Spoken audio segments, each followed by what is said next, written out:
Hello, there we are. Good afternoon, good evening, good day to you. Tuesday night, it's live wrestling talk, among other things. I'm Masked Comedian X.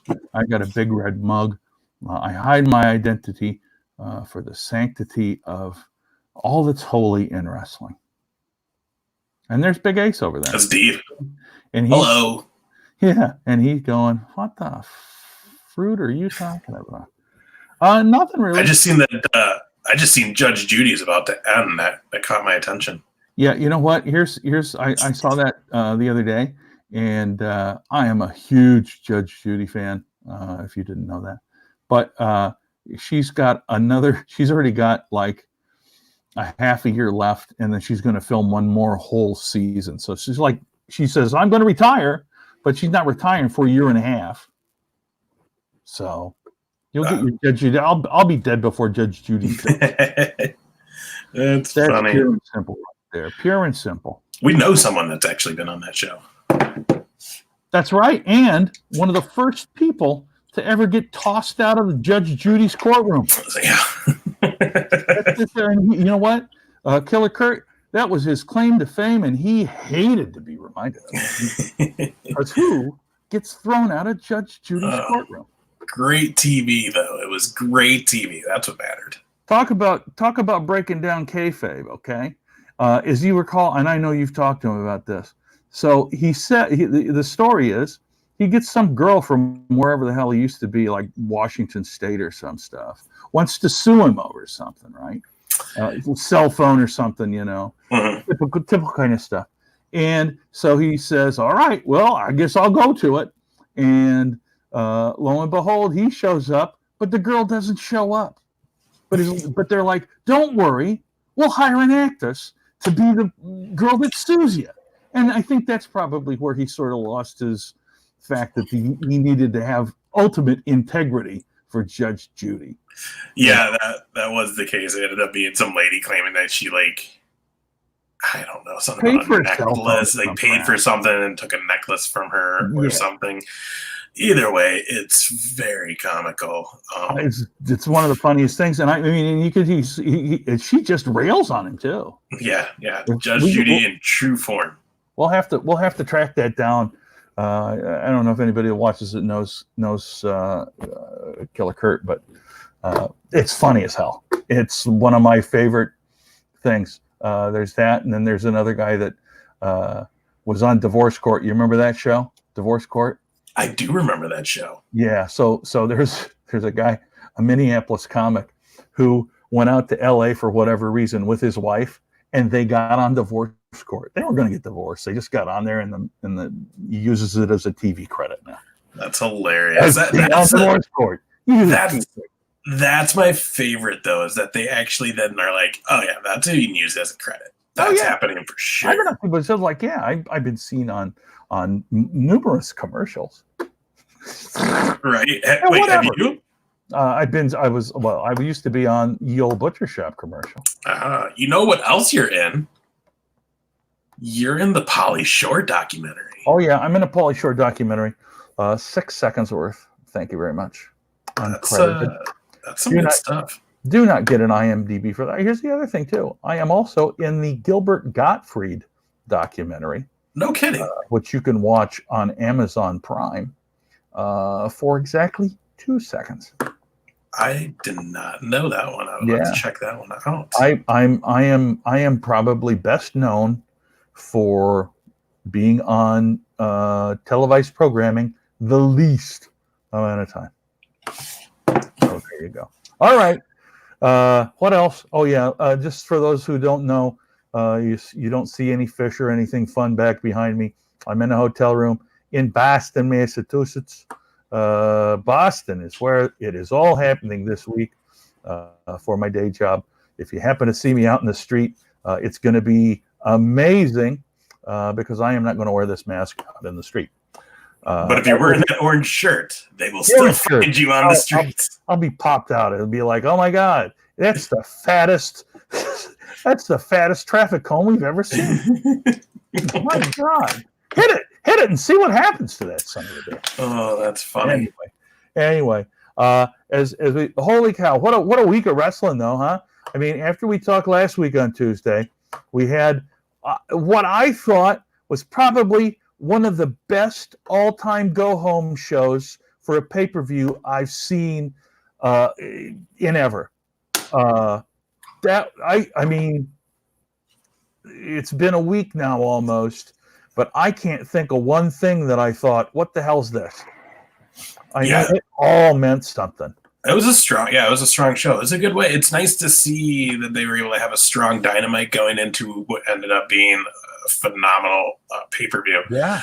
Just because this was their first one going in with some good TV time under the belt. So this was going to tell a lot about how the future of AEW is going to go. So it was really cool to see that they pulled it off. I even said during Revolution, I was like, man, that production seems really tight tonight for this show. Like, it really seemed like everything just came together the last 2 weeks. And I mean, Revolution was just off the charts as far as how good it was. But I mean, the way that it bounced around, I was just ultimately pleased with that. And then on Thursday, I didn't watch it live, but we had Super Showdown from Saudi Arabia for WWE. And to be honest, I don't know if you watched that at all, but there were some things that happened that were pretty interesting, and then some things that were pretty predictable, and then some things you just sort of go, what the hell? But we've kind of... Sounds like Monday Night Raw. Well, I haven't watched that. But we kind of become used to doing that, particularly with the Saudi show, you know. And then Friday Night SmackDown, I got to watch a bit of it. But the main thing I know is that it's going to be The Fiend and Cena, which is, I don't know. It's going to be a bit weird. Hopefully they got plenty of time, though, to make it work, I guess. I thought the build, I thought the way they did it was just good enough. I like that Cena came out and said he wasn't going to be there. Because usually whatever he says is how it's going to kind of go down. Like, remember the whole, if I can't wrestle Taker, I'm going to sit in the crowd and drink a beer. And he's sitting in the crowd drinking a beer. Yeah. I mean, that's kind of what his deal is. That's his, gimmick. He don't lie. He's no Eddie Guerrero. He's a super baby face. Watch out, kitty. So it's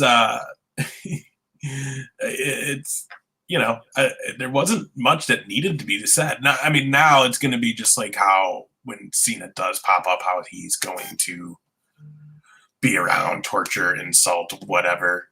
Yeah.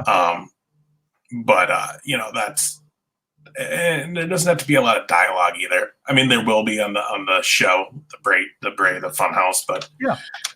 I thought they did that right, how they set it up, though. Just nothing needed to be said. Just some look, a point, a tip of the hat. I thought the tip of the hat was a little over the top. I thought that was like, like, just be like, nice. Like nice work, Gomer. But yeah, and then let's see. So what that was, and then the Revolution pay-per-view was fantastic. I had to watch it in a kind of a weird way. In that I had a show on Saturday night, and that's really the only complaint I have with the AEW pay-per-views is that you can't immediately watch it from the beginning if you don't get there on time. You can either take it live or it happens. Yeah, you can't pause or rewind the live show either. And to me, I gotta say, if I'm paying $50 to watch a pay-per-view, I want to be able to watch it the way I want to watch it. And so that sort of, I mean, it's the only thing that really grinds my gears about what they're doing. And it's easily fixable, I think. Should be anyway. But so I watched, really, by the time I got done and started watching, Mox had already won the title. I mean, I didn't even see any of it. All I saw was his little speech at the end. And then I had to wait for another, 3 hours or whatever before it was ready to go. And I was going to go to sleep. So I had 3.5 hours to ride home from Prairie du Chien, Wisconsin. And as illegal as it is, I I actually watched it in my car. As I, like I was watching my GPS. And thankfully, as I rode from Prairie to Shane, Wisconsin, up to Minneapolis, Minnesota, and stopped at your house, by the way, I was able to watch the entire thing with only minimal buffering, which is fantastic. So dangerous. No, it isn't. I don't watch it. So here's the thing. But that's what boggles my mind, because Revolution was just so good that it's like I would have died for sure if I was driving a car and trying to watch that, because there's just no way. There's no way my eyes would come off that screen, especially during that Young Buck, Kenny Omega, and Adam Page match. Like, there's no way. Now, to be fair, that one I watched before I left the hotel. Okay, good. And I will say this: I did have to stop and run it back and watch Pac and Orange, and but then I watched it all again when I got home anyway. I just, it's one of those things. I don't know about you, but it's like I gotta. It's going on. I gotta see it. I can't miss it. And you may say it's dangerous, but and the state of Minnesota may say it's dangerous. I mean, like, I know the feeling of not wanting to miss it. I mean, Mania was 31 when Seth Rollins cashed in on Brock and Reigns match. I think so. Okay, so it was 31. I was actually not in town for the night of WrestleMania, which I haven't missed live since Mania 1. So it's like since you were 2. I've only missed seeing one live, like in as it's happening, whether I was there or on pay-per-view or the network. And the only reason I didn't is because I was at a Stevie Wonder concert. Oh. And I mean, to me, that's a huge deal, because that's like one of my favorite musicians ever. Yeah. So like that was like the exception. Otherwise, I mean, like there would have been nothing that whatever, So I get that feeling, but man, I could not do it driving.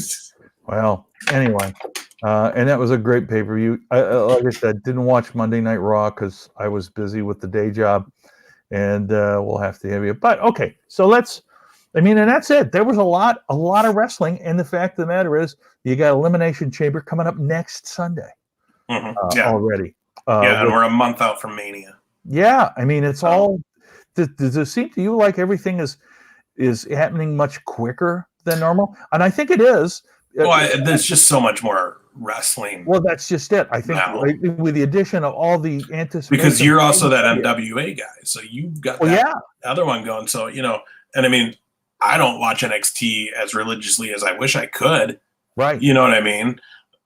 Like, it's just a lot of wrestling right now. So something has to miss out, because you got to live your life. That is true. But Revolution, no one missed out. You did it. You watched it while driving. So good for you. No one else try that, please. We don't advise it. No, I wouldn't advise it unless you're a really good driver like me. Right. Now, did you see the buy-in, and did you see the buy-in match? The SoCal Uncensored SCU Dark Order. I did not. I like that I'm still seeing stuff online on like group pages and dirt sheets and stuff, and people just being like, the Dark Order is stupid. They're never going to get over it. And it's like, like a month and a half ago, I'd almost be right there with you, because there seemed to be no direction in whatever that gimmick and character story was, but that has completely turned around. So anybody who's still saying that, I don't know how you're missing how good it is, and that's just it. Is how many people were still hating on that a week ago, and now all of a sudden the rumor of Matt Hardy might be their leader, and now, oh my, the Dark Order, and it's just kind of funny. Like, here's the other part of that. All right, the mere fact that people are talking about it and shitting all over them is the fact that they are over. Oh yeah, because here's the sign that you're not over: when nobody talks about you. Because initially, when they started, and we would talk about it, was just like, I don't know what the hell they're doing, and that's all we'd say, and then that'd be it. And now there's speculation. We know it's never going to happen. They don't know what they're doing, but yet they know the storyline, And Right. so therein lies the thing. When they start criticizing the storyline, they're over. They've done their job because they're getting people to talk about it. Yeah, most definitely. And it was funny though. It was a good. First of all, it was a good match. I mean, SCU. And when I say SCU, it was Scorpio Sky, Frankie Kazarian. CD was not at ringside with them. So obviously, this whole match is going to play into the fact that they're really teasing CD might be the what is it called? What are they calling him? Oh God, not Ultimate. Now I can't even think of it. God, this pisses me off because I got to remember all this shit, and then I can't remember the Exalted one. Yeah, the Exalted one. See, if I start bitching about shit, I can remember it. Yeah, the old man way. I mean, I'm right there. Don't think I'm calling you old. You're right. Get off my porch. But so they really played that up. So the big takeaway, though, from this whole match is that we had a really, really big debut there in this match. Big enough that it could have been on the main show, to be honest, like that debut. But as Dark Order is jumping Kazarian and Scorpio Sky, Colt Cabana's music hits and he makes the save in Chicago, his hometown. Oh, my God. So obviously the place is losing their mind, going crazy, getting a huge pop. We find out later that night at the media scrum that Colt Cabana has, in fact, signed with AEW. Oh, nice. And will be there as it sounds like on screen as well as a type coach role backstage, and I think maybe production. So he's actually going to be, it sounds like, involved pretty well. So that's awesome to see. I feel like he's obviously, if you've ever listened to the podcast from Colt Cabana, which for wrestling podcasts is probably one of the up there, like he was at it real early, like if not one of the first big ones. So that's the one that Marty DeRosa's on with him, yeah? Or is that well, that's where it all came from, the art of wrestling with Colt Cabana. Yeah. But I mean, the guy's a great wrestling mind. He's a huge fan. So I think anything he's going to do for AEW is going to be positive. So that's going to be cool to see. But yeah, and then we had Daniels come out. Well, we had someone come out as the big leader here in the big robe. It was very much the Vince McMahon Ministry of Darkness feel. Yeah. But it was cool, man. It was cool. It turns out it was Daniel, which you can kind of tell as everything came out. Just you can tell. And yeah, it was him. He jumps in. He attacks the Dark Order. They all join. And that's kind of the wrap up of that match. So it was definitely a huge debut. And it was a good, way to keep this Dark Order going as far as also kind of being like, oh, wait, it might not be CD. And again, if you've watched the Elite that's come out, it came out today or yesterday, the big tease at the end is like, what's it, 910 area code calls Matt and Nick Jackson. Yep. That just happens to be Camden, North Carolina, which is where Matt Hardy lives. It's where the compound is, I guess. And it's pretty well known here that they are done. WWE, they went their own ways. Yesterday or today was the official day. So, I mean, that honestly, tomorrow night on Dynamite could be a huge, huge moment in time for AEW. Oh if God. They debut Matt Hardy as the was it the Exalted one? Exalted one, the leader of the Dark Order. I mean, man, that's gonna give them a lot more going on now. So, oh my God, and and then also with the Randy Orton part during the Cody Rhodes match where he mimicked the Orton. I mean, that kind of just seemed. I don't know. It could either be kind of a like, hey, here's to you for the whole acting like you were maybe coming here, or that could have been the nod to that's who just took out Matt Hardy was Orton. So, possible. Who knows what it really meant? But anyways, it was a great way to start the show, the buy-in show. As we get to the beginning, Dustin Rhodes and Jake Hager. Jake Hager's first actual AEW official match. Great showing, great match. It was the only thing that was confusing to me was why Jake Hager came out initially and just started making out with his wife. Yeah, obviously she's going to be involved now Do going something. forward. Yeah, Otherwise, that she wouldn't be there otherwise. exactly. So, yeah. And it was a little weird. But then again, the guy has not said a word promo-wise or anything. So, I mean, you could have done anything with him and no one could argue it. It was just like weird a little bit. But then it played into the match because then you get that moment where she tries to slap Dustin. He gets, the weirdest kiss ever where they're just basically rubbing mouths so she can get paint on her. Well, it wasn't even that. I don't even think he came close to her with his mouth. You think just cheaped it? It was no, because you can see he had black around his chin and red, and hers it was all underneath her mouth. So it was almost like he turned his head and just rubbed underneath her mouth, but I mean, I'm okay with it. I don't care. I thought the funny part is they had her in camera during the end of the match, and she's like fixing her makeup. Yeah. Like that was the funny part too. I don't know, but that's a very strange element to that match. It worked as far as for that night, and obviously this has got to be something going forward, but really good showing by Jake Hager. Here's the cool part about the whole thing, and they mentioned it on the commentary, is that he won using the arm triangle that he actually won with in his Bellator fights, which is actually, when you think about it, pretty freaking clever. Right. And I mean, yeah, it would be weird if he didn't. Yeah. You're billing him as the MMA Bellator. It's like if Brock came and didn't do, you know what I mean? Like, didn't do any suplexes. It's like, come on. Yeah. Let's get with it. So, but yeah, it was a good way to open up the show. Yeah, I enjoyed it. And then after that, we had Sammy Guevara, Darby Allin. That was another phenomenal match. Fantastic match. Those are two young guys ready to go. No, really, and that early on the card, there's nothing for them to lose. They're gonna just go all out. The coffin drop, the Guevara going, it was a 720 through the table. I mean, it was amazing. All before the match even started. Yeah. Yeah. Both of them, and then when Darby Allin goes through the ropes and catches his heels, I thought he was going to die. Yeah. It's like, oh my God, because there's no stopping, and your trajectory just went right straight to the floor. Yeah, he was a good 6 inches too low. He needed to be higher up on that one. He ate some of that rail. Yeah. It didn't look good. There was a couple misses during this show in ring-wise that made for a couple tense moments, and that definitely was one of them. But again, an amazing match set up for these guys to have big futures in AEW. And not only that, it's set up for what we're going to have Dynamite tomorrow, which is one hell of a tag match, and that's going to be Guevara, Jericho versus Moxley and Darby. Yeah, that'll be a lot of fun. Awesome.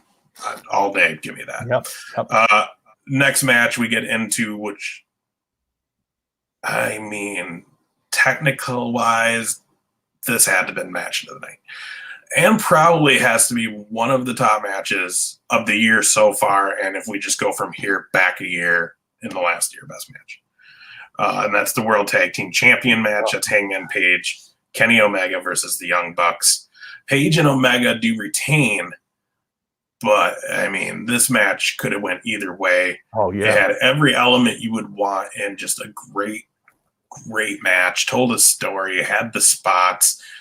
I mean, the Young Bucks, I've never heard them be booed before. No, they were getting booed at one point. It was just and it was so, some people are, those kind of matches, it's just spot crazy. It's just spot. But this wasn't. This was spot. This was telling story. This was maybe some technical than a spot. This had everything you could want out of a wrestling match and more. And I mean, I was going to say, I'll tell you, this is part one of where, and you and I talked about this a little bit on Sunday, where we've become accustomed to thinking the WWE way, that we all know, well, here's what's going to happen. Because I think virtually everybody thought that the Bucks were going to win, which would open up the Kenny Omega and Hangman feud, but it didn't happen. No, but they made the right choice if you think about it. They did. You made the right choice because you could just if they would have dropped it to the Young Bucks, then how do we get to Hangman Omega? Because that's the end game is Hangman versus Omega. That's where all this is leading to. And if those two lost, it wouldn't get to there because it would be, I mean, it could, but it wouldn't be, it's going to mean more when these two turn on each other as champions to then drop them. And that's where we get the match Hangman versus Omega, where if Bucks win, then they win, then it's okay, we are the best tag team in the world. Like then when those two fight, it's like, well, that's because they were champs and then they lost them. Yeah, okay. Where this needs to be personal. Yep. The story is personal. They've traveled together for many, many years. There's so much of what we're seeing that is actual behind scenes that they're able to use in this. It had to be that way. So it's gonna do its purpose, and it's gonna come down to, and I don't know if we're gonna get that match at Double or Nothing, or if it's gonna go longer. But whenever it happens, it's gonna be good. In May, right? Memorial Day weekend. Yeah, so they're going like every 2 months for pay-per-views. Yeah. Here's the other thing too. I think, and this is just my opinion on what'll happen. In order to make things stretch out better for the Bucks, I think probably the way that it'll work out is they're not going to drop to the Bucks. They're going to drop to somebody they shouldn't drop to. Yeah. They're going to drop to Private Party. They're the best friends. Somebody along those lines that everybody will assume that they should win. And that's where the real conflict is going to come between Kenny and Hangman. And then that gives the Bucks an opportunity to chase yet somebody else. Yeah, and you're right. And I do think, I think that we're going to see them drop to either, I think we're going to either see them drop to the Butcher and Axe, or Blade, sorry. Oh, yeah. Or, Lucha Bros? No, Lucha Bros are building that with SCU, LAX. And Powerful. Yeah. I think it's going to go to one of those two. Jericho's not we'll get to that main event, but Jericho obviously lost, did not retain. He's not the champ. So where does that mean for Inner Circle? Where do they go? This could be a good time that if they're going to disband, maybe we see that. If not, it's a good time that someone in Inner Circle should always have gold since they are that stable. So, put the titles on them. They could be tag champs. Jericho could be like, they're the champs, tag champs, blah, blah, blah. And then I'm on my hunt and whatever. And then by then, hopefully we have a third title added. It wouldn't hurt them at this point to add a third title. Yep. I know they didn't want to go crazy on those, but we're getting to a point where you can do it now. So yeah, I think you're right on that. And it's gonna be good. Yep. But I mean, the match itself was just amazing. Oh, God. Yeah. Amazing. It was probably, yeah. And then with Hangman doing Omega's One Wing Angel. Oh my God. I mean, come on, and then that's just because that will be something they're going to show in the promos when it comes down to the promos. And to be honest, everybody's going to remember that, because I just can't think of anything in any match where I said to myself, "Oh my God, he's going to do it." I mean, and it was the squee moment for me in the entire show was when he put him up there to do One Winged Angel. I can't even explain how God, I just thought it was awesome. Yeah, again, a stellar match, and man, I mean, that's a hard match to follow. I felt really bad for the rest of the night, but they hung in there. Next match was the women's title, Nyla Rose, Chris Statlander. Nyla wins. Good match, really good match. Yeah. This one had another scary moment when Statlander was going for that. Was it like a backdrop or suplex? Like a springboard suplex off that rope, and her foot completely missed the rope to springboard off of. Yeah. And that was a straight down fall for both of them. Could have ended way worse. I mean, you have someone like Nyla Rose coming down on top of you when you think you're about to go shooting off something. Depending how that all goes down with the two of you, like, you are in a world of hurt. Somebody's going to be icing their neck for for quite a while, I think, after that match. Definitely. But they were able to get through that moment and put on a great match. We see, I'm not going to lie, this was another where I thought we'd see maybe Chris Statlander win just because of the Britt Baker grooming that we're seeing. But it also makes sense because I was not thinking at the time when this match was happening that, oh, that's right, Sheeta won last week, which is kind of putting her next shot. So does that mean we see Sheeta take it off her? There's no way we're getting Nyla versus Britt. There's just no way they can do that. Like, that's just, no one's going to get on board. It's just going to be a boo fest at both of them. Maybe we're seeing to see Sheeta get it, Britt get it. Then who will be the long work program for Britt? Who's going to be that first real feud? I don't know. Is that when we finally see Brandy Rhodes get involved? Maybe, or Statlander comes back. Yeah, I feel like. Well, I feel like if they maybe. I thought the alien gimmick is funny. Don't get me wrong; it's entertaining. I like it, but I think after, I just think she can do more. That if you could sell her as a credible baby face, if you kind of maybe took that down, and maybe just kind of make it more subtle that she thinks she's an alien and not just coming right out and be like, boop, you know what I mean? So yeah, she could be someone they put it on. I could see that, but. Yeah, I don't know. That whole women's division, it's going to be interesting to see where they go because, again, it feels like not a lot has really happened yet. And when you have the rest of your company really starting to take form right now, it's time to get them going. So yeah, and it's really hard to not make those women's matches look like they're just filler. Yeah, and that's the problem. You're not telling a story. So hopefully we see that turn around. Cody Rhodes versus MJF comes up next, another huge match. A lot of cool factors to this match, a lot of cool spots in this match, a lot of emotion in this match. Big thing for this match, though, that was, I guess, very mixed received, and that is the American Nightmare neck tattoo Cody Rhodes debuted. Yeah, too big. It's cool. I get it, but a little too big. I get it, though. I guess his thing was he says that he wears a bunch of brands and he wanted to make sure that he's always wearing and his brand's always noticeable. So I get it.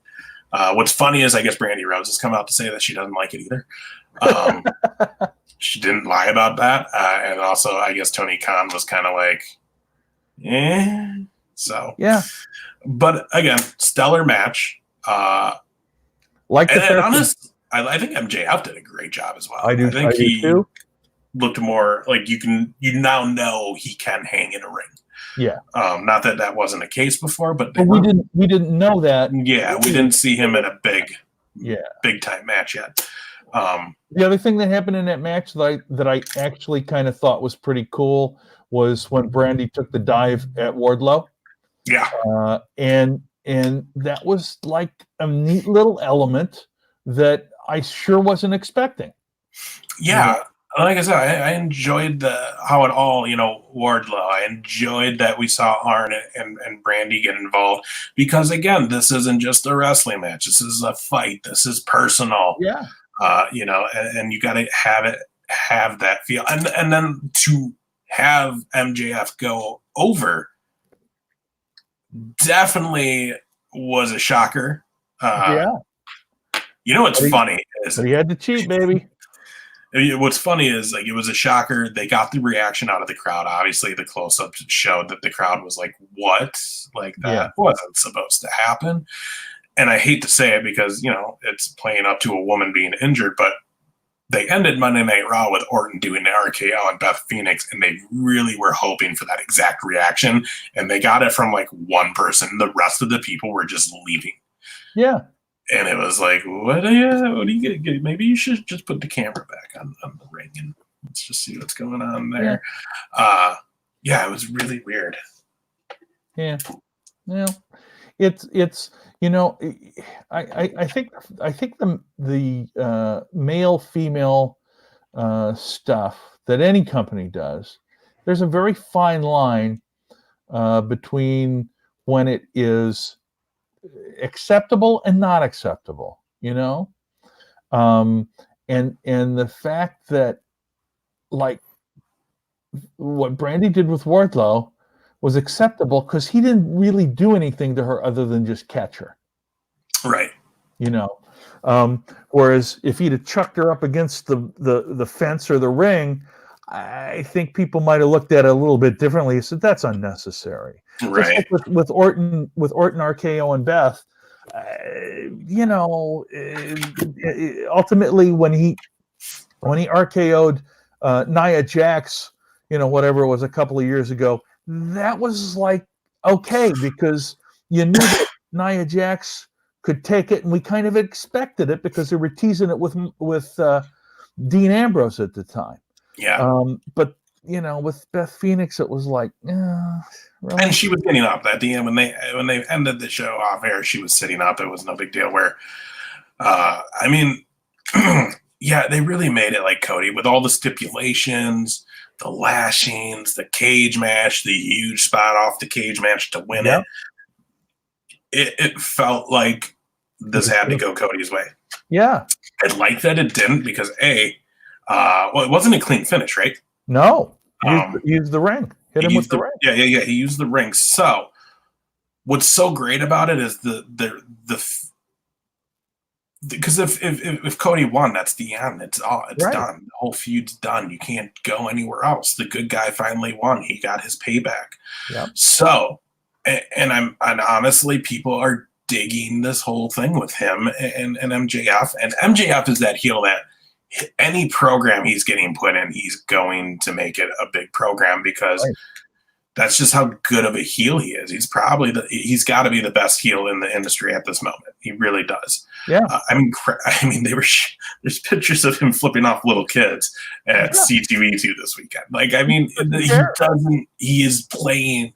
That is, he is that role. That's what he's doing, and he's mastering it. So it's like, man, I want more from them. I'm glad it did that. I'm glad that we're going to see something with these two at Double or Nothing, and I'm glad that it has to now go to a stipulation match, and it's going to build up to a Street Fighter or a cage match or an all. Probably not cage match since they did it, but what was no holds bar match. Yeah, what was Dusty's go-to match? You think they'd do a strap match? Yeah, maybe that would be cool too. I mean, whatever they do, it's got to be big if it's going to be the blow off. So, but again, an amazing match to another. Again, just another great part of the show. The show was amazing. Next was a match that people. Here's the deal: if you are a fan and you know the guy, like you know the work, you heard this announcement and were like, finally, the people who don't know and who think this is dumb are going to see that there is more to it. And I think when people are like, oh, Pac, he's just going to kill him. No, now that gives credibility because he hung in there with a top talent. Because Pac is a top talent. To be honest, I see Pac getting the shot at Moxley next. Oh, yeah. I really do. So, I agree. With that being said, we had Pac versus Orange Cassidy, which before any physical contact happened, the crowd was going crazy. Like, I mean, it was, I mean, first when he came out, I kind of did hope he was going to have his own song. Yeah. I know they probably couldn't get the rights to whatever he uses on the indies, but it's pretty epic. And just, I don't know. Don't get me wrong. One of my favorite songs from AEW is Best Friends. I just love the how it goes. But, but also I love that Trent and Chucky came out and we're in the corner. The three of them together is just comedy gold. Like you can't go wrong. And then the match was amazing. It really was. And I mean, again, this one went right. Pac went over because if anybody's like, why wouldn't they let him win? They should have let him win his first match. No, they can't let him win. You can't let him win because you would have killed the show. No one would have been invested in the title match because it'd been celebration time. Orange Cassidy won. Done. And not only that, my opinion is they're still going to make him try. I mean, he still had his lackadaisical effort. He had some spots that were absolutely fantastic. I thought that almost Superman type punch that he threw on him was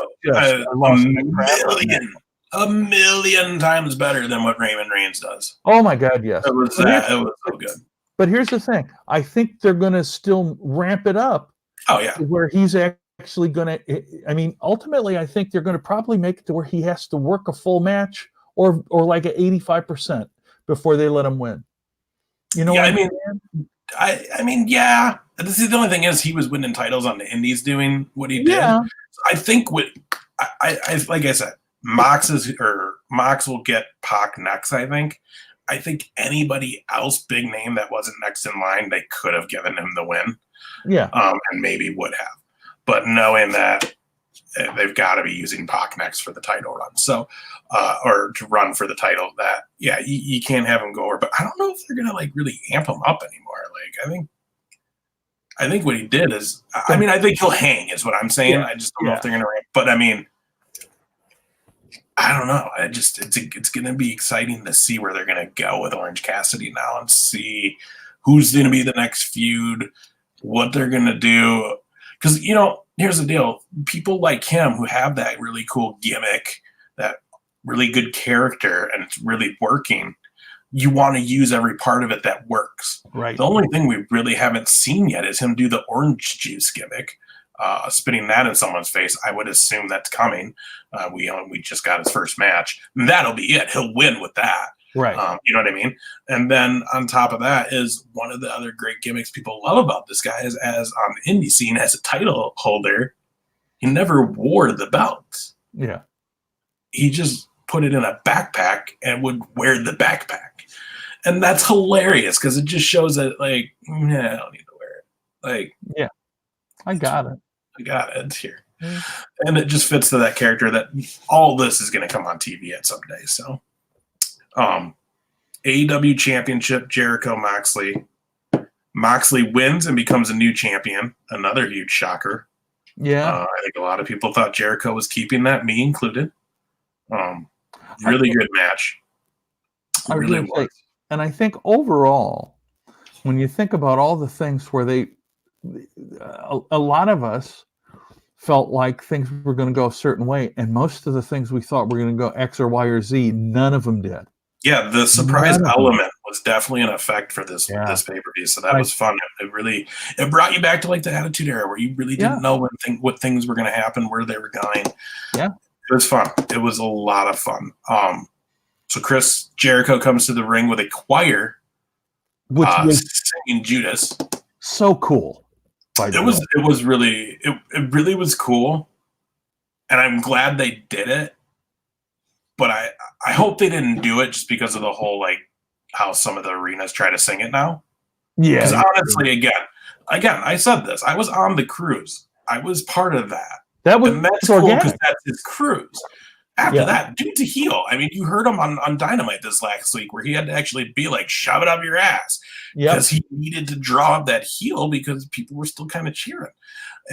And so, like, I don't like that. I felt like this was kind of trying to get the crowd to sing along, kind of. And then the other part is then it just proved that it doesn't work because it kind of worked and it kind of drifted off. And then it was kind of quiet. And then all of a sudden you just heard everybody screaming Judas because only half of them were doing it. Right.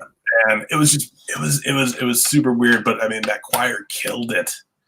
Well, if you want to do that, the choir, as much as the choir killed it, the band that was playing Cody's song, sucked so hard. I mean, oh my God, was that terrible? Yeah, it was a little off. The singer was nowhere in the ballpark as far as his voice or hitting the right notes. I mean, it was bad.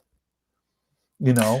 Yeah, I can't remember their names. I don't even want to look it up, but that's a perfect case of just where you can be in studio and have studio magic, and then it doesn't always translate live. I feel like hey, below 92, what up? It feels like that they were missing a couple elements. I don't know whether it was some pre-produced bits to that song that should have been playing.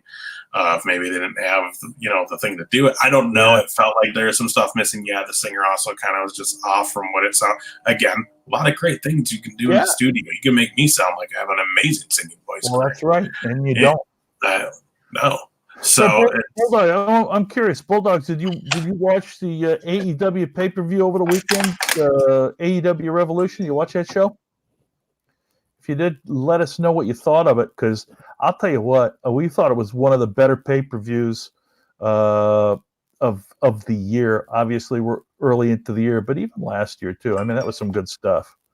So if you got any comments about that show, let us know, because we've been talking about it a little bit, and really couldn't find a filler match, right? No, I think like Sammy and Darby was kind of in one of those filler spots. Yeah. It happened. Yeah.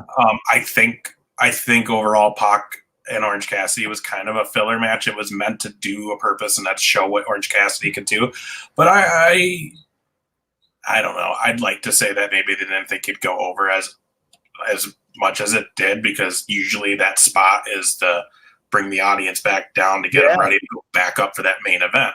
Yeah. And that didn't happen with this match, which made me worried. I was like, wow, I don't know if Moxley and Jericho are going to be able to compete with what just happened, because, again, without even touching Pac, Cassidy was just so over. Oh, yeah. I mean, they were giving a "This is awesome" chant, and they hadn't even touched. Right. You know what I mean? They were just staring at each other. So it's, it was, again, I don't know. Maybe that's not a thing they're doing. Maybe they're just going to steamroll it, just, boom, boom, boom, and they just go for how high importance it is. Because really, you looked at it, it was like, what, Cody, or it was like tag team, women's championship, Cody, Orange Cassidy, Pac, main event.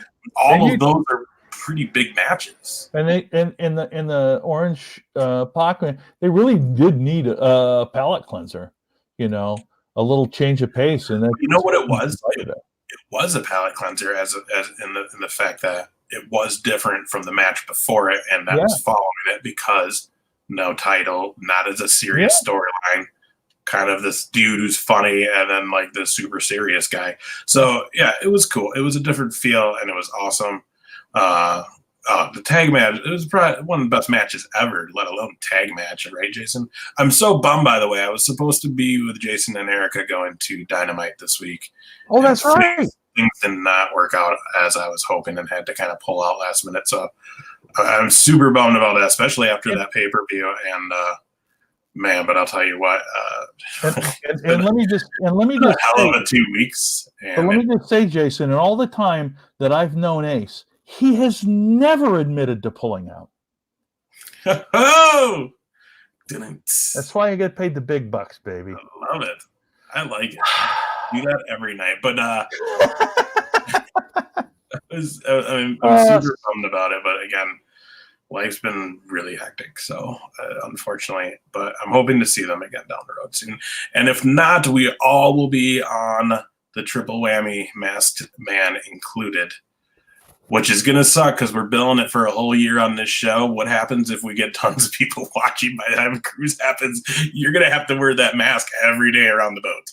That's a bunch of bullshit. We're going to have to get you a custom-made mask before the cruise. I mean, here's the thing. I can wear the mask. I have no problem wearing it. It's not perfect. Well, that's what I'm saying. We'll have to get you a better one before the cruise. But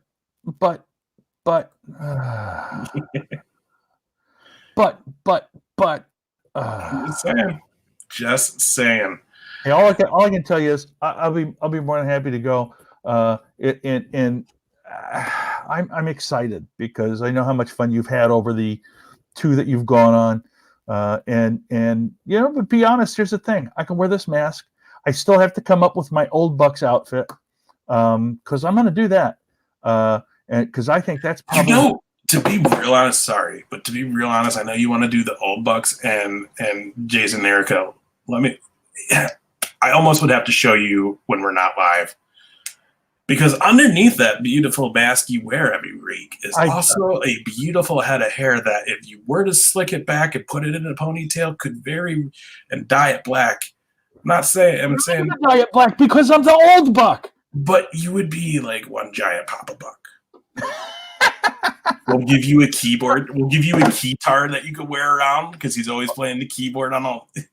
Maybe I'll just be the fat Buck. Oh, I could be the fat Buck. But the point being, I'm excited. And the thing is, if I wear this, yeah, I can wear it sometimes, and I can take it off, and nobody's gonna know who the hell it is. I don't have to be on all the time, do I? No. I mean, other people are. I don't want to ruin our brand by be liquored up. No, we'll be fine. Just wear a lot of hoodies or something. No, it's going to be fun though. I'm excited that you're coming, and I'm already like excited for next year. I can't wait. So, let's dive into Raw real quick. I don't even really want to talk about Raw, just like mainly like 2 or 3 things that happened. Yeah. Okay. First, Street Profits, new Raw Tag Team Champions. As soon as it was a now or never match that just came out of nowhere for no reason, like apparently they get to, yeah, that would be. I mean, just put him against the worst people. Like he's got to go against like Dark Order, when you say Swoggle, I'm assuming you're talking about Raw and right. Is that what we're talking about? The big reveal? I don't even know where we're at anymore. Street Profits, again, big win, which sets up beautifully because obviously we're working towards a Kevin Owens, Seth Rollins WrestleMania match. They can't do that if he's got a tag title because you can't not have the tag titles go up for grabs at your biggest show of the year. That would be ridiculous. So, but is it going to be APA? Or is it going to be the Viking Raiders? Or is it going to be all 3? Or is the OC going to get thrown into this too? I bet you the OC's in the mix. No, you're good, Jason. I wanted to make sure that's what you're talking about. Yeah, and it should have been Swoggle. That would have made it so much more. So Rowan did have a reveal. I don't because I spoil it up for me because I don't mind a spoiler. Yes. So spoiler alert: if you have not watched Monday Night Raw, I'm going to spoil it. Of course, if you have social media, it's probably been spoiled. Yeah. Maybe not though, because Mass didn't know. Yeah, they made the reveal, and it was probably the worst, most anticlimactic way ever. It's a backstage segment. No Way Jose and his party are dancing down the hallway and stop because he sees them, and is all like, "Big man, can we just please see what's in the cage?" And then Rowan's like, "Yeah, I've been waiting for someone to just ask nicely, and I'll show you what's in the cage." And he opens it up and he pulls out what is one of those like Halloween props, super just big, fake looking tarantula that probably goes around with a remote control. Yeah. That's what it was, like overly fake, like super faked. That was it. That was literally it. They run away screaming. That was the end. Oh, well. I don't get how that quality of turd is on Monday Night Raw, and then you end the night with Randy Orton giving an amazing performance with Beth Phoenix to carry on this amazing storyline that's so personal and is going to culminate at WrestleMania with an amazing Mania match of Randy Orton and Edge to solidify Edge's return. I don't get how these two things are on the same damn show. It's just, I mean, I get it. Vince is back there like, that's good shit. That's because we gotta have something for everybody. There's a lot of people that like spiders, god damn it. And we're gonna let those spiders, those spider lovers, they're gonna watch. They're great wrestling fans. Yeah, and that is so true. Swoggle is usually always like the perfect example is the Raw anonymous general manager, or the general, whatever, anonymous general Raw manager. When it turned out it was him underneath the ring with a laptop.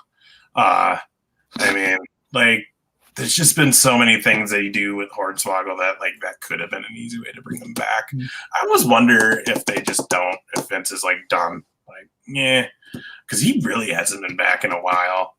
And he's around. I mean, if you follow like Hawkins and Ryder and their podcast and blog for toy collecting, he's constantly involved with that. Oh, he does a ton of he lives up by Appleton, I think, right? Yeah, he does a lot of stuff around this area. And he does, I mean, they do regular shows over there. Yeah. And there's an outfit out of Stevens Point called Frontline Pro. And I think April 11th, they got a show with Swoggle and Rob Van Dam they're bringing in too. So Yeah. So, and I think they're paying him all in weed. Which, by the way, RVD announced he's got his own strain of marijuana coming out. You lucky Colorado fans, you. Anyway, it's just amazing to me because, you know, when we go to the indie shows and you see all the older legends, like the one we saw in the summer with Gangrel and Lance Storm. Lance Storm. You know what? And that was so much fun. And you know, it's fun to see them. They can still do a lot of the things that they did, but they know how to play the crowd, and a lot of the shit that they do doesn't make a whole lot of difference, right? Right. You know? Yeah, and that was cool. I mean, we didn't. Not gonna lie. RVD. I wonder. Yeah, is it gonna just be RVD? It should be the whole effing show. Is what it should be called. Yeah, I think that would be the best name for it, if you ask me. But yeah. I don't know what we were talking about. The dope joke got me. Where were we at with this? I don't know. I think we were talking about how that was our Monday. Oh, you were talking about seeing the old guys, and Lance Storm, man, that was rough. Like, it was cool, but like, that guy can't do nothing in the ring. No, he didn't do anything in the ring, but he played to the audience, and the audience loved it. Right, and then Gangrel's the man. So yeah, that's all good. But yeah, that was it. It's funny when you see these guys. But yeah, Swoggle definitely is due for another WWE appearance. That, or you know what they could have done? Should have been El Torito. Oh my God, I would. Comes out fighting. I would have been much happier to see that than Swoggle, and I like Swoggle, but that would have really surprised me. It couldn't have been hard, man. He's working a midget wrestling promotion right now. Are you shitting me? Oh man, they were here this summer. I went to the show, yelled at him and everything. I hated that. Bull? Huh? Was he still the bull? Yeah, he's El Torito. He goes. They're using it. I talked to the promoter who owned the company. He's like, "Oh yeah, dude." As soon as I found out he was like up for hire, dude, we got him under contract. I was like, "Okay, man. Like, that's cool." I never liked him because I always liked Hornswoggle, so I would always like boo him. So when I saw him, I was like, "You suck." Like, oh. Be nice to the little fella. He'd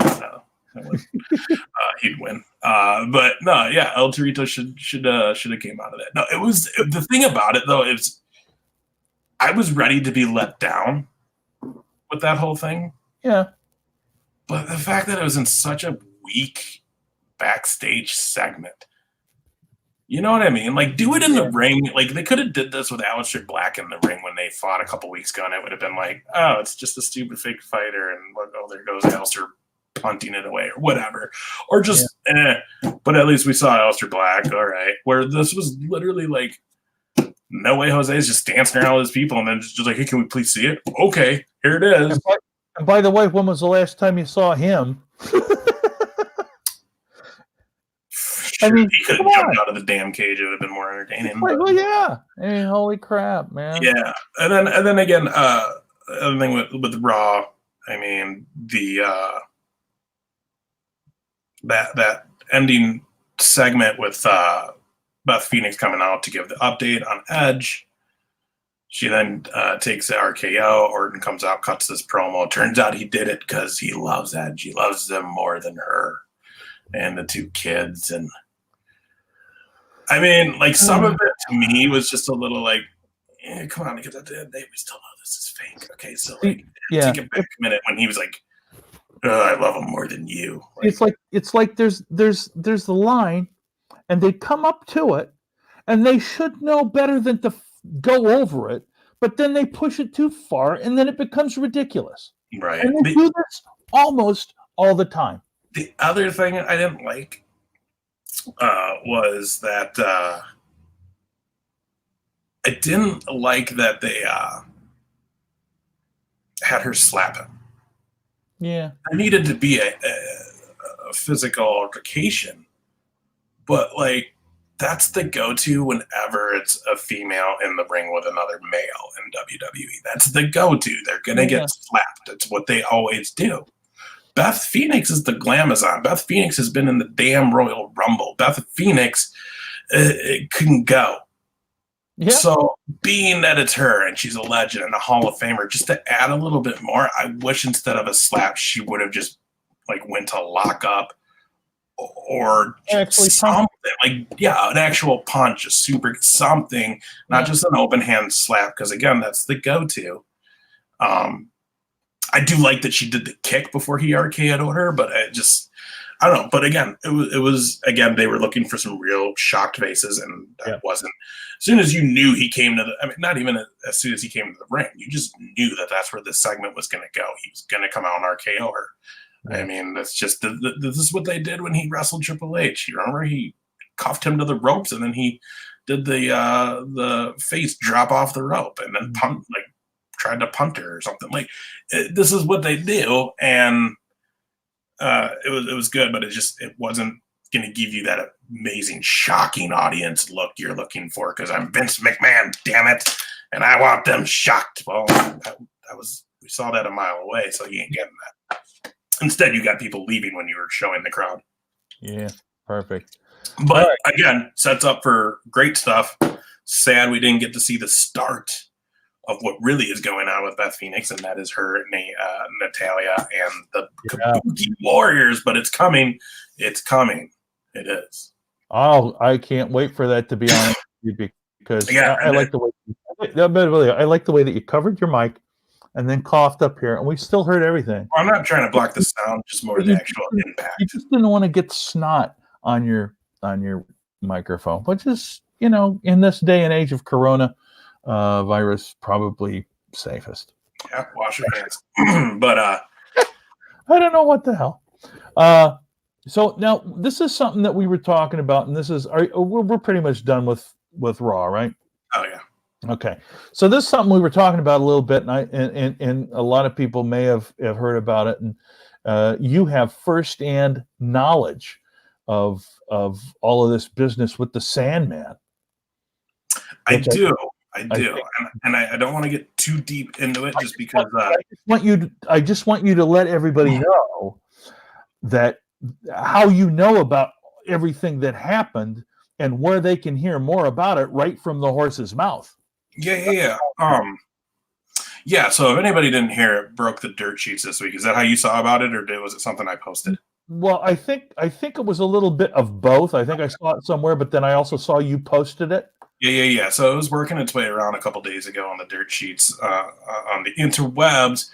But yeah, down in Cocoa, Florida, it was Atomic Wrestling had a show. Their fourth anniversary. It was an anniversary show. I don't remember which number. So, I was at this show last year. Obviously, if anybody doesn't know who watches, I also do a show called Briscoe and Big Ace with Wes Briscoe, formerly of Aces and Eights and Paragon and a bunch of other stuff, WWE, FCW, and of course the son of Hall of Famer Jerry Briscoe. I've been to this show because Wes is very much involved with Atomic Wrestling. He's a big part of that show. He's one of their go-tos. He's definitely one of the senior guys in that locker room, and he helps with the shows and getting stuff together and matches and stuff. And is now currently the Atomic World Heavyweight Champion. So there you go. And so I was at that show last year, and funny enough, last year's anniversary show, Sandman was there as well. Kind of a dick, but wasn't doing anything super crazy that night, but still was just kind of like, I don't know if I like that guy. But apparently this year, like a week ago, 2 weeks ago now, it's probably been a week ago now. Apparently this year at the anniversary show, they brought Sandman back, and things did not go as planned. So if you didn't hear about it, apparently there was a 15-minute triple threat. It was either triple threat or four-way match that was supposed to happen.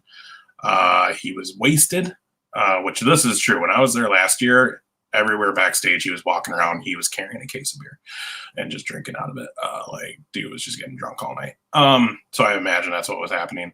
I think it was supposed to be like a 15-minute match. It got cut to 3 because he just was not going along with plan. He then took the microphone and cut a promo that was just dumb. He called them Orlando. Again, they're in Cocoa Beach, which is like 45 minutes from Orlando. Basically booked a triple threat match with the other three guys and like made it sound like it was going to happen that night. Shannon Moore, many people might remember him from, I believe, WCW, WWE back in the day. I think he was in like 5 Count and something else I can't remember. Was part of the show as well, and actually part of this match. You can see there's video of this, by the way, everybody. Atomic Wrestling YouTube, check it out. They have the video up of this incident, and you can see that he's like irritated that like, why is this guy on the microphone talking? And he's outside the ring. He gets in, and he's like, fine, we'll do it the next show. So like now they think they're going to clear it out. They kind of do. He stays in and says some more stupid stuff that made no sense, and it's just like. Basically like he's there to get laid. He don't care. Whatever. It was weird. And then the rumors is like backstage,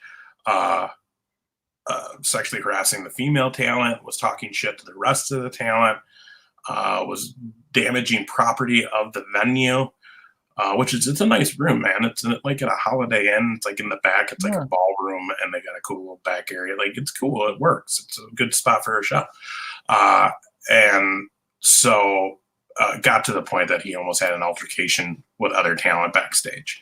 I knew about this because, again, Wes is their champion and was there that night and called me to fill me in on this show after it happened and everything that happened. And, yeah, so apparently it got pretty tense backstage. It got pretty crazy. And from what Atomic released all this and has been completely open, put the video out. This is falling after months after Sandman was getting blasted online for talking down on women's wrestling. Mm-hmm. Jordan Grace put something out saying that, and some other female talents, said, we heard it too. And he tried to, and as far as I've heard, there's been no comment from him as far as what happened here in Atomic. But they're not going to work with him anymore, and you've got to think this will hurt him going forward as far as bookings, because there's no line in this when you're seeing what they're saying on screen. Yeah. And it's horrible. So Wes and I will be doing a show this week. Watch our Twitter at Briscoe and Big Ace Show, I think. It's been a while. Check it out, though, or just Briscoe and Big A Show on Facebook. We have a page. Find it, like it, and watch this week. We will have a new live episode off of YouTube. You can find us on our YouTube channel, Briscoe and Big A Show. And we're going to actually talk. Wes is going to actually kind of go through the night. I don't know how much he wants to get into it. But he was there. He was definitely there. So, and eyewitness information. Yeah, well, you'll definitely hear a little bit more in depth about it. And again, I don't know. Yeah. I don't know how much he wants to talk about it. So that will depend on how much you're going to hear about it. But he was definitely there. He can definitely attest to what was going on. And you're going to hear that on the next Briscoe and Big A Show. Perfect. Because, there's nothing like wrestling drama. Yeah. And it's sad when it's these, guys who you made a name for yourself. Yeah. You're kind of a legend in the industry, especially when it's a guy like Sandman, when it was all gimmick, really. There was no real super talented wrestler. It was gimmick, you know what I mean? And so that's, and the more sad part about this whole thing is instead of being backstage and building up this young talent that are back there who have all been like, man, I watched you on TV. I used to watch your stuff. Like, I was such a big fan. And instead of building them up, all he was doing was dragging these kids down, talking about how bad they were. And then again, talking ill toward the female talent. And it's now any day it's unacceptable, but now we're at that time where it's not 30, 40 years ago in the biz where that stuff's happening, but you just shut the hell up about it. It's the same kind of bitterness that is in the comedy industry, to be honest with you, because you've got guys that, and I don't want to name them, not that they'd be listening, but they're guys that came up in the same class, if you will, with guys that got breaks in Minneapolis, like Dave Mordahl was on Last Comic, had a show on A&E or whatever it was, or Discovery or something. A couple other people that had TV shots, and then there's guys that are just as funny, these. There you go, Chris or Jason. That's why you watch the Big Ace and X Cast, because you get up to the minute information once a week. Yeah, and I'll tell you what, if we go full depth on what really happened that night, you won't want to miss our show, me and Wes, the Briscoe and Big A show, because you'll want to hear it, because it's pretty interesting, and I don't want to say entertaining, but you'll hear really the full story of how that whole wedding went. But again, that's on him on how much he's going to want to talk about. But we definitely are. We're not, obviously he's the champion for a time. We can't pretend it didn't happen and that he's not knowing anything about it. So we definitely are going to talk about that on our show this week. So it's man. I found it very interesting when you were telling me about it, simply because I didn't realize that it was the same outfit that Wes was the champion of when I saw it, because it's one of those things where you think, oh yeah, the Sandman's going to go and do this, and it turns to crap. Well, it's happened to so many legends where they have that fame and they kind of fall down the ladder, and it's unfortunate because there's a bitterness that they have. And as you say, it's like they take it out on everybody because they lost their spot. And I hate to say it that way because that's not how it works, but they lost their level of importance and fame and earning potential, and don't know how to get back. And so because of that, they're bitter and they take it out on everybody else. Yeah, it's I mean, the movie The Wrestler was not far off for some of the people in this industry, and it's you gotta be almost crazy, I think, to be involved in this industry, being in the point where I've been behind scenes. I've been around it now. Yeah, I mean, it takes a special person that can endure and go through this industry. It really does. And it's a testament to everyone who's in it, because you have to work your butt off. You have to sometimes work through things that are going to suck moments, situations, just things. So it's it's a crazy business, but yeah, man, check it out. Atomic does a really great job, though. They're one of the really good indie promotion down there in Florida. I mean, when I was there alone, you had Sandman was there, obviously. You had Adam Rose was there, and Atomic's actually where Adam Rose had his final match. You had Road Warrior Animal was there that night. Someone else was there Gangrel was there at the time. That was the first time I met Gangrel. At the time, Wes was actually tagging with Garrett Bischoff, old Aces and Eight co-member, and at that time they were actually tag champs. Yeah, man. I mean, Leva Bates was a regular person for Atomic at that time. Me and Wes actually had an interview that you can find online with Leva Bates, and I mean, we're talking months before all this AEW stuff happened, and then she became the librarian. Cool. So, I mean, yeah, they do a really good job. They remind me of like First Wrestling here in Minnesota. Yeah. If you're local to Minnesota, First Wrestling is probably one of the bigger, if not probably top indie in the state, as far as the quality show they're putting on, the great people they're bringing in, and then just the local talent they're grooming as well. Yeah. It's just an amazing thing. I believe this weekend is their big show in the Rosedale Center. Doing a show inside a mall, just like Nitro at the Mall of America. Which, and honestly, I think it's sold out, if not about to. Oh yeah, definitely. And Orange Cassidy, Priscilla Kelly, maybe Jimmy Havoc, maybe one or two other names are going to be at the show. I mean, that's the caliber they're bringing in. It's cool, man.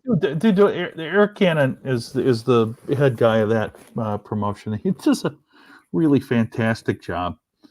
They've got a lot of talented people that are on board with that outfit, and it's nice to see success. And I don't know about you, I see tons of people that are just absolute fans that do nothing but promote their stuff, and they're not getting anything out of it other than the fact that they just love what they're doing. Yeah, and that's what you want when you have a promotion. You want that fan base. I mean, that's how things start. So yeah, it's very cool to see.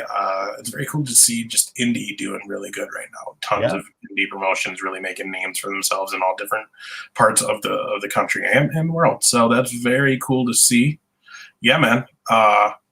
You got anything coming up? Any more shows? If you're within the sound of my voice, Lyle, Minnesota. Yeah, Lyle, Minnesota, right there on the border of Minnesota and Iowa. I don't even know. It's that big. Four people live there. But we've got a show. I got a show with my buddy Logan Nielsen, who is out of Chicago, and I'm doing a 30-minute set at that show, and then I don't have anything till like April or so. April 2nd through the 5th. If you want to fly in for the kindergarten through 8th grade wrestling tournament in Rochester, Minnesota, it's a state tournament for Minnesota with the youngest kids. And let me just tell you, if you've never seen kindergartners doing Greco-Roman or freestyle wrestling, and every winning hold is in essence, they think it's a choke hold. The little kids are always holding their necks, but they're not really getting choked, and then they cry. And it's I don't know how to. Every year I'm like, watch little kids cry. Rochester, Minnesota. They're gonna cry. Sunday. They're just like they still have hopes and dreams and think that things will happen for them in their lives, and then they realize that next thing you know, you wake up and you're a middle-aged fat bastard wearing a mask on a stupid fucking podcast. Hey, I mean, a good pot. I mean, you know what I'm saying. Anyway. Did you say middle-aged? Yeah. Well, screw you. Hey, man, you took a shot at our show. I have to back us up. But it looks like it's our show. Huh? It's like it's our show. I know. No, man, it was it was a good week. Chambers coming up on Sunday. Again, we are well on the road to WrestleMania, a month out. A lot of stuff's going to happen in this next month. So hopefully that means WWE is going to get more exciting. Yeah, I'm excited to see how they play out the women's chamber match. And to be honest, I really am more interested in the women's division in WWE than I am in the men's for the most part. With a couple of there are a couple of good pockets, good stories that they're doing. But I got to be honest with you, I am way more invested in the women's division in WWE than I am in AEW's. And we've talked about that before. It's just like they don't seem to have any direction to what they're doing. Yeah, I mean, and then you throw the NXT in that equation for WWE, and they're doing some phenomenal things with their women's division. So it's a good time for them. I mean, there are some stuff. Honestly, I see that match. I see how it goes. We all know Baszler's winning. Well, we've talked about it, and Becky's going to interfere, but then Riot Squad's going to go off on their own thing. But see, I think I've been thinking about this. Does Becky need to interfere? You know what I'm saying? Because whoever wins that elimination chamber is going to take on the champion anyway. Is there anybody in that elimination chamber match that Shayna Baszler should lose to? I don't think so. Asuka would be the only credible one, and it would make sense. But see, Asuka's going to be busy building up with Natalya. Well, they will, but they won't, because I don't think we'll see her, because there's nowhere for her to go when the chamber's down. So I think we'll see them wrestle, but I mean, even on this last Raw, she was still yelling at Shayna Baszler, and Kyrie had her match with Baszler. So, and she was supposed to have her match with Baszler, but her hand was injured. So she didn't. Kyrie did it. I just see them like, yes, her and Natalya are going to kind of have this little bit of build, but I feel like if they're going to do what I think they'll do, and that's Becky's going to give Baszler the win, and then it makes so much more sense, because Asuka's been that one that Becky's been trying to fight for the last few months and did. So I could see to where Baszler may almost get into a predicament where she's backs against the wall. She might lose. That's where you see Becky come in, take out Asuka, give her the win, and then they don't even touch. Like, I want to see Becky walk out and just be like, see you there. Yeah. Well, So I don't know. We'll see it. I love Chamber. I was at one of them live. It's great. Were you really? Oh yeah, it was great. Which one was Cena that? it was in the cities a few years back. I don't remember the year. Cena was in front of us. We were yelling at him the whole time. It was fun. I think it was the year who won it. I don't remember who won it, but the Wyatt family got involved. It was like the heyday of when they were kind of just getting really big. Gotcha. It was good. Sammy. Yeah. I know. That's a sore spot for me, Braun Strowman, because he had potential. They blew their shot with him, and now he's like Big Show light. Yeah. Like I said, he's this era's Big Show now, and it sucks, but it's but maybe he'll get a chance down the road. But yeah, right now it's just like, what are you doing with this guy? Like, he could be so much more. You were on kind of the right track, and then just like when him and Kane and Brock were doing their thing, Kane should have never been involved, and it should have just been him and Brock, and that could have been the time that you could have made a man out of Strowman. But I don't know. They don't see him being that. At least Vince doesn't see him being that guy. It's instead going to be people like Seth Rollins, which I'm over. I want to see him wrestle because I know he's going to get the Owens match, and I just want to see Owens wrestle. Yeah. That's all. And I know they know each other, so it's going to be an amazing match. So, like, as the match itself, cool, but I'm looking forward to none of the build for it or anything because it's just like, I'm over Seth Rollins. I feel like he's taking like 3 other people's gimmicks and just making it all into one right now. And it's just like, dude, you're not, no, like, I don't even see you as a top guy or anything anymore. You're just kind of whiny and annoying. And now you have 3 people who follow you around. And it's just like, dude, just stop. See, I hate to say it, but he could go away for like 2 years and I'd be like, I'm good with it. And then when he came back, I'd maybe be like, all right. I think for me right now, the difference between AEW and WWE is the characters. And the characters that are strong and you know what they are on WWE are exactly. That's what he needs. But the ones that are good, almost everybody on AEW, there's no real like this is who I am, this is what I do. And with Rollins, there just seems to be this kind of roller coaster of I'm going to be the Messiah now, or I'm going to be. It's like it, and there's no reason, It's just like, hey, we need to change you a bit because it ain't working. Yeah. And so you make a little change, and then it's like, this is working, and then it's like, it's not really working. And I think people see through that garbage. Yeah. And I don't mean it because he's a talented guy. It's just that he's stuck in this spot where they can only do what they can do with what they're given. And I just don't feel like they're being given, at least with WWE, any kind of clear, focused way for their characters to go. Where with AEW, I think they have a little bit more say in their own character.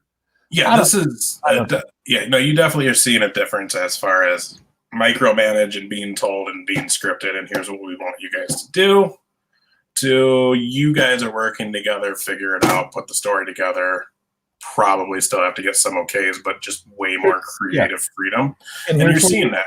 And that's why that Revolution was from beginning to end amazing, because every match was telling a story, with the exception of the ladies match, which it was just, okay, they're just going to fight because she won a match to do with this, so whatever. Yeah. But every other match on that card seemed to have some sort of story, and they did well telling it in ring, and it was an amazing show. And if they could keep that up and Double or Nothing's just as good, then I'd say AEW is well on their way to being just fine. Absolutely. not a worry, for them. But Yeah. But who knows what will happen in the future? It's Yeah. WWE and Vince McMahon. I'm just hoping the XFL takes off so he can just go away. So far, hey, everything I hear is so far it's doing very, very well. It's not awful. I'll tell you that. I watched a little bit. It's not awful. I think It's football.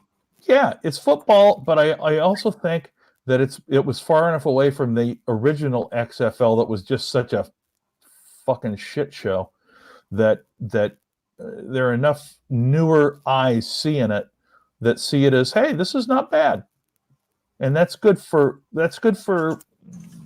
him in terms of the XFL. I also think it's good for everybody that's in the wrestling company, because his eyes are going to go towards the XFL and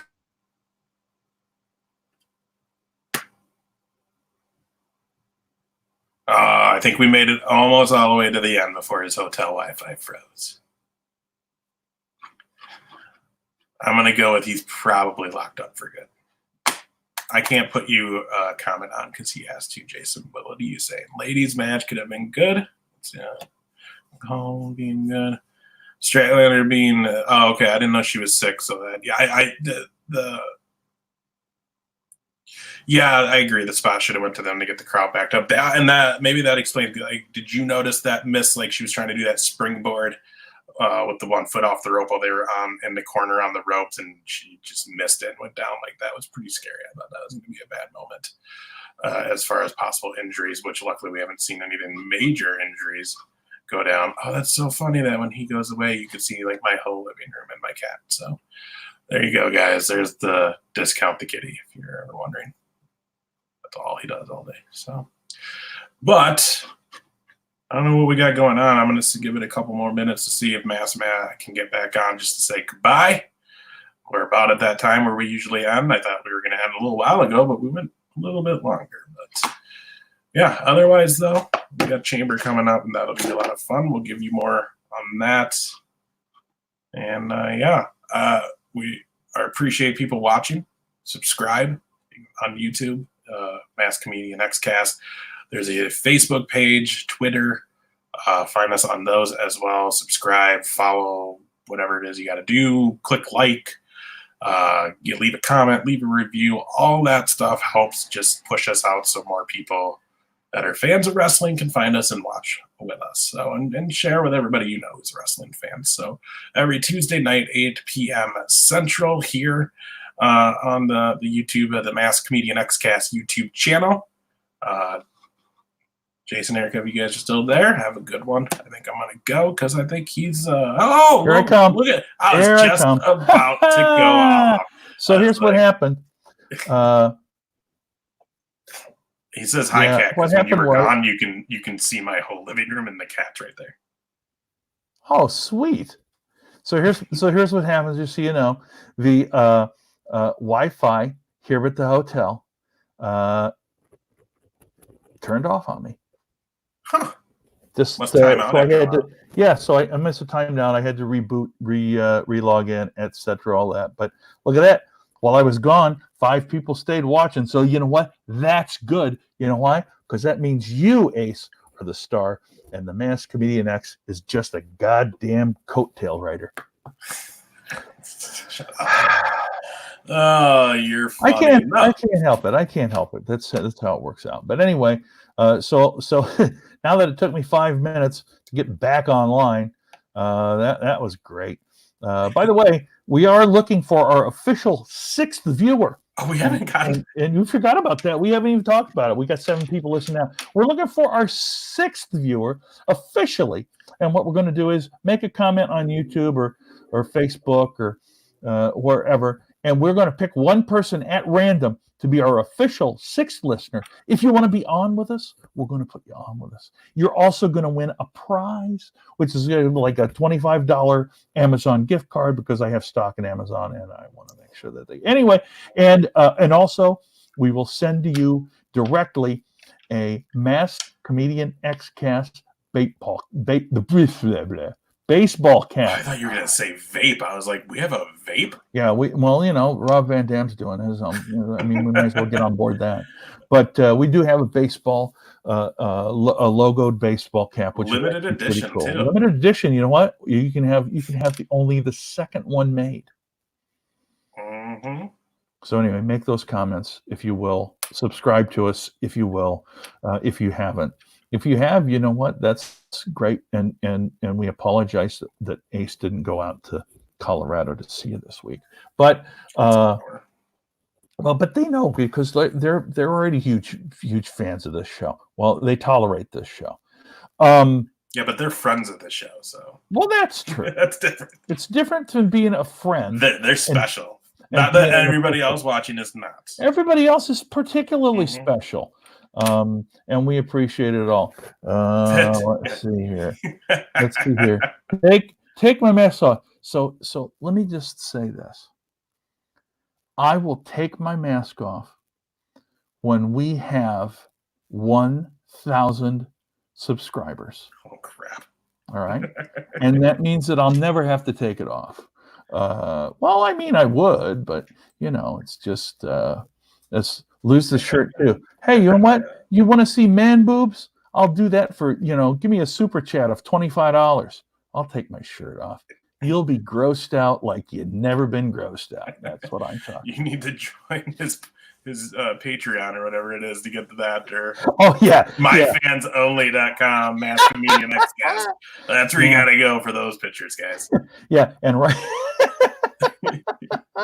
Yeah, and for those of you that are just joining us, directly after this show, I'm going to go and use the bathroom, and then I'll be on Chatterbait for 25 minutes. So you can catch me there. No mask, no shirt, still wearing the pants though, because you got a tip for that stuff. Oh, that's great. First time for free, and Right. now it's all about making money. And our boy That's Jason right. is throwing in his Oh. contributions as well. So that's always, there you go, guys. If you're in There that you go. Colorado area, you could be the whole Gosh, effing dang it. show. That's awesome. With All one right, puff. friends of the show, we seriously love you. We're happy that you're here with us tonight. In next week, the show will be live from Manhattan. Ooh, in the city. Yeah. If I don't get drug out somewhere, but we've been able to get back pretty quick. Although, to be honest, I think I might be flying out on Wednesday, so I don't know how it's all going to shake out. But next week, live from Manhattan, New York City. The following week, live from Chicago, Illinois. Oh, it's too bad you couldn't it'd have been great if you just went to like the Manhattan Center and did it like where they used to do Raw. Oh yeah, I know. Break in and do it. You met your. Now wait a minute, Lovely. Did you meet your wife in Manhattan, or did you meet your wife on Chatterbait? I mean, that's what I'm talking about. Yeah, that's a rough day if she got hit by a bus, but Yeah, that's a good wife. That's what I'm talking about. well, teamwork then, I guess, guys. It's Logie Bear. You guys are awesome. Oh, Manhattan. Well, of course, it's the city that never sleeps. Right? And the bus driver always weeps. That's right. Hey, guys, again, Tuesdays, 8 p.m. Central. Make sure you join we're us. every Tuesday, and we'd love to have you all join us. And we do have a lot of fun, and we do give away some stuff from time to time. And again, love your comments. Right now, you guys are in the top 2 of maybe being our 6th official listener, which means you're going to win some shit. I mean, stuff. I mean, You're too far gone for that. YouTube already hates us for some of the words. well, you know what? Here's the thing. YouTube hates us for a lot of other stuff. Go back and watch some of our previous stuff on YouTube where we get bounced because we're just trying to have a good show. Yeah, that wasn't our fault. Because we said something about somebody's pants. No, we're not going to send poop. It's famous poop. It's poop from famous people. That's You the, know, like the to new be honest, service now. Yeah, I mean, here's the thing. I'll even do this. That's the new Cameo. You can order famous people's poop and send it to people. Yeah, it's called Poopio.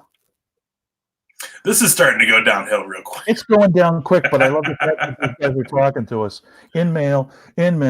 It's all, you can't send poop in the mail because you know what? That's what happens. These guys are you guys are beautiful. Beautiful. You didn't misinterpret it. I just used the colloquialism that we use here in the business when everything's to shit. It's all broken down now. But anyway, guys, thank you so much. We're gonna get the heck out of here right now. We'll be back again next week, 8:00 Central Time, 9:00 Eastern Time. Nobody listens to us in California, so screw them. But anyway, no.